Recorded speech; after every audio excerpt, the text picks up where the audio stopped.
Hill or stair repeats can be an absolutely amazing way of preparing the body for elevation while you're training for a trek. But while this is absolutely amazing for your fitness, it can be really aggressive on your knees.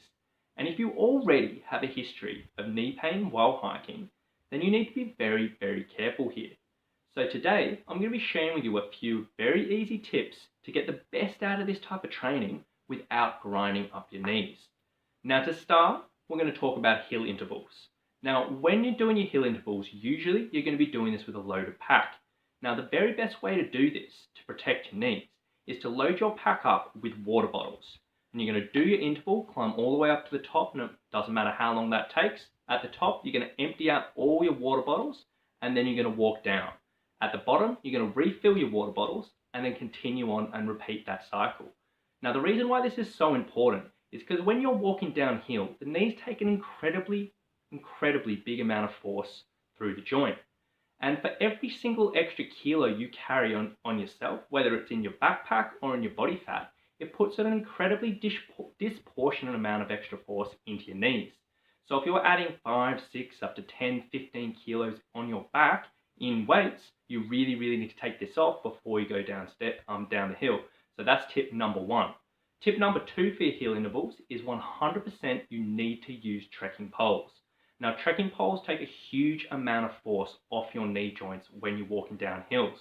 Plus, they're going to help you on the ascent as well, so be able to help you work a little bit harder. So never attempt hill intervals without your trekking poles. Now next, moving on to stair repeats. So again, stair repeats are training the same thing, but just in a little bit of a different way. Now, one very handy technique here is to use something that's called the heel push technique.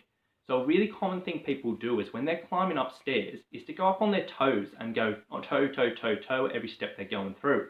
But this puts a really big amount of force through your knees. Instead, try to plant your foot completely on every step you take and push the force through your heels as opposed to your toes. What that's going to do is make the glutes and the hamstrings, which are two really big muscles in the body, start doing some of the work and shift the force away from your knees.